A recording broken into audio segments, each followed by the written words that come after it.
इस सवाल का कोई जवाब नहीं मिला कि अल फलाह मेडिकल कॉलेज की लैब से एक्सप्लोसिव तैयार करने में इस्तेमाल होने वाले केमिकल कैंपस से बाहर कैसे गए, क्योंकि पुलिस के पास इस बात के पुख्ता सबूत हैं कि डॉक्टर मुजम्मिल, डॉक्टर उमर और डॉक्टर शाहीन ने कॉलेज लैब से केमिकल धौज और तागा गांव में ट्रांसफर किए।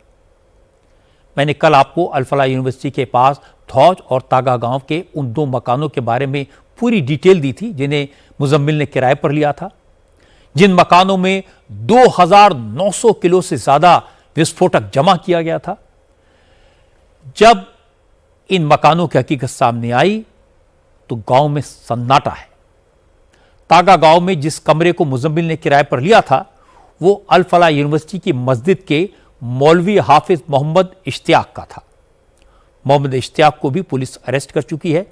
आज इंडिया टीवी की टीम मोहम्मद इश्तियाक के उस कमरे में पहुंची जहां से 2600 किलो से ज्यादा अमोनियम नाइट्रेट बरामद किया गया।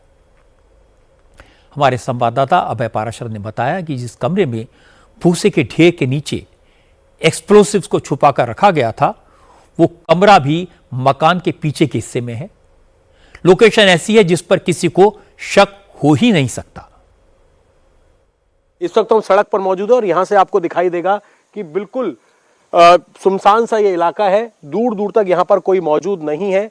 और यहां पर ये जो गांव है फतेहपुर टागा, इस गांव के अंदर एक मौलवी का घर मुजम्मिल ने किराए पर लिया। किराए पर लेने के बाद उसने यहां पर लोगों को यह बताया कि वो खेती का काम करता है, इसीलिए खाद और भूसा यहां पर स्टोर कर रहा है। इस घर में जब पहुंची टीम तो यहां पर आप आकर देखेंगे एक पूरा घर है और लोगों को शक नहीं होता था क्योंकि एक मौलवी का घर है और ये कहता था कि ये यहां पर खाद और साथ ही भूसे का सामान रख रहा है। लेकिन ये जो आप कमरा देख रहे हैं, इस कमरे के अंदर इस तरीके का जो भूसा है, इस तरीके के आप देखेंगे, इस तरीके का भूसा और यहां पर खाद के कट्टों की आड़ में अमोनियम नाइट्रेट, तकरीबन 2500 किलो अमोनियम नाइट्रेट यहां से बरामद किया गया। इसके अलावा 300 किलो अमोनियम नाइट्रेट एक और दूसरी जगह से बरामद किया।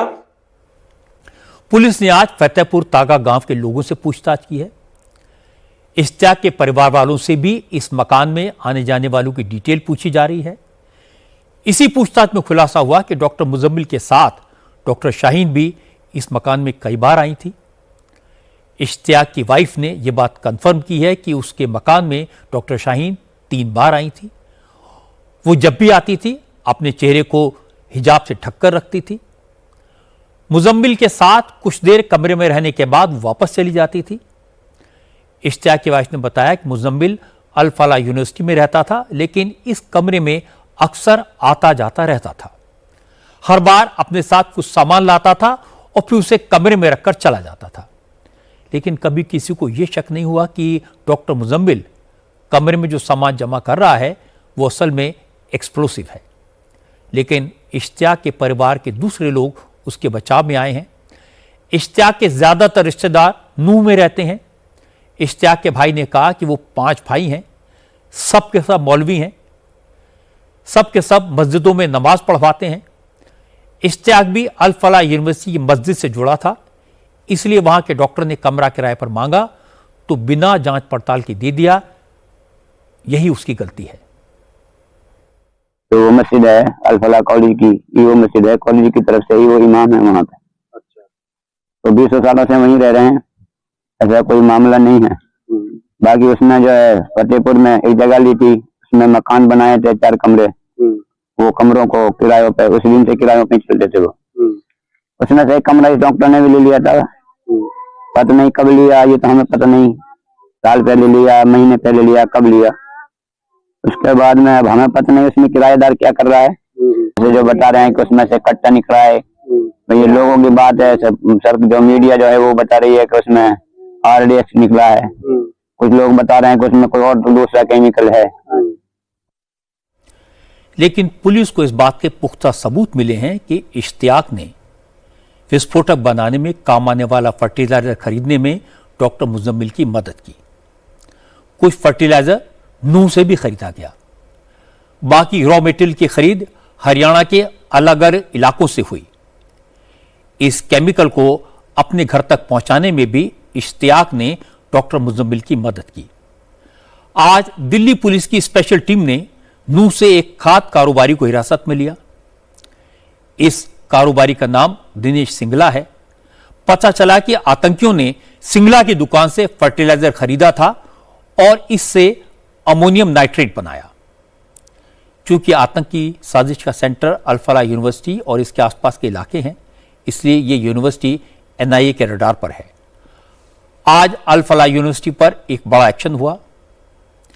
एसोसिएशन ऑफ इंडियन यूनिवर्सिटीज ने अल फलाह की मेंबरशिप को रद्द कर दिया। अल फलाह यूनिवर्सिटी से एआईयू का लोगो और नाम इस्तेमाल न करने को कहा गया।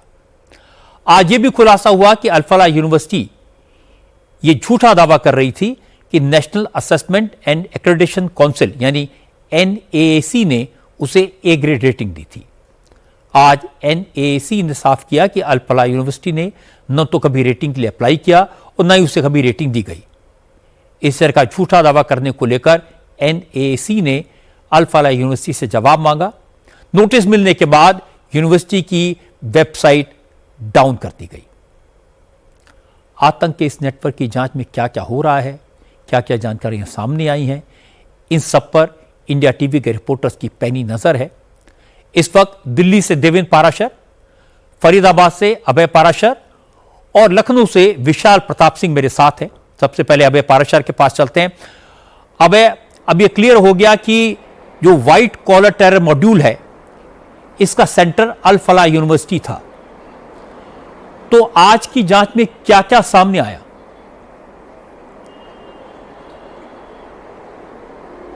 बिल्कुल रजत जी, जो अल फलाह यूनिवर्सिटी है, ये बिल्कुल तय है कि इसी बिल्डिंग के अंदर डॉक्टर मुजल्लिम और साथ ही डॉक्टर उमर, शाहीन, इन सब ने यहीं पर इस पूरी आतंकी साजिश को रचा। इस यूनिवर्सिटी के कैंपस के अंदर बिल्डिंग नंबर 17 के कमरा नंबर 13 के अंदर डॉक्टर मुजल्लिम जो है उसके कमरे के अंदर लगातार बैठकें हुई, मीटिंग हुई और उसी में तय हुआ कि किस तरीके से इस यूनिवर्सिटी की जो लैब है वहां से थोड़ी थोड़ी मात्रा में केमिकल को बाहर निकालना है और उनको अलग अलग ठिकानों पे इकट्ठा करना है। इसी के साथ नूह में जो फर्टिलाइजर की शॉप्स हैं वहां से कुछ केमिकल खरीदा गया और उससे भी अमोनियम नाइट्रेट बनाया गया। इसके बाद जब ये जानकारी आज एनआईए को मिली तो एनआईए की टीम, साथ ही दिल्ली पुलिस की टीम और सबसे महत्वपूर्ण जम्मू कश्मीर पुलिस की टीम को यह जानकारी मिली कि इस यूनिवर्सिटी के अंदर ही ये सारी मीटिंग्स हुई। तीनों एजेंसी आज सुबह से ही इस अल फलाह यूनिवर्सिटी के अंदर इस बिल्डिंग में पहुंची। वहां पर इनके कमरों को खंगाला गया, जहां से डायरीज काफी बरामद हुई, इलेक्ट्रॉनिक एविडेंस बरामद हुए, साथ ही कुछ पेन ड्राइव बरामद हुई जिसमें काफी ज्यादा लेखा जोखा था, क्योंकि सूत्रों का यह कहना है कि पैसों के लेन देन को लेकर भी उमर और मुजल्लिम की आपस में कई बार तनातनी हुई थी, इसलिए वो काफी ज्यादा हिसाब किताब रखते थे। इन तमाम मटेरियल्स को, एविडेंस को ये लोग इकट्ठा कर ही रहे थे, तभी ये जानकारी जम्मू कश्मीर पुलिस को मिली कि सिर्फ एक गाड़ी i20 नहीं बल्कि 4 गाड़ियों की इन लोगों ने पूरी एक प्लानिंग की थी कि अलग अलग जगह से जब एक्सप्लोजिव भारी मात्रा में इकट्ठा हो जाएगा तो उन्हें 4 गाड़ियों के अंदर प्लांट करके यूपी में प्रयागराज, काशी, इसके साथ ही दिल्ली, अयोध्या, यहां पर अलग अलग गाड़ियों को प्लांट किया जाएगा और एक साथ सीरियल ब्लास्ट किए जाएंगे, जिसकी तारीख 6 दिसंबर और साथ ही 26 जनवरी के आसपास हो सकती है, जिसे अभी कंफर्म होना बाकी था। लेकिन एक और गाड़ी रजत जी आज बरामद हुई जो कि शाहीन के नाम पर थी, ब्रीजा गाड़ी, और उस गाड़ी की तलाशी के लिए बॉम्ब स्क्वाड की टीम को यूनिवर्सिटी में बुलाया गया और उन्होंने पूरी गाड़ी की तलाशी ली। अभी उसमें से कुछ डॉक्यूमेंट्स मिले हैं, लेकिन क्या उसमें कोई विस्फोटक हो सकता है, इस बारे में भी बहुत जल्द जो एजेंसीज हैं वो जानकारी दे देंगी। लेकिन अब चारों गाड़ी और यूनिवर्सिटी के अंदर साजिश का पूरा खुलासा हो चुका है। जी अभय, हम आपसे लगातार संपर्क में रहेंगे।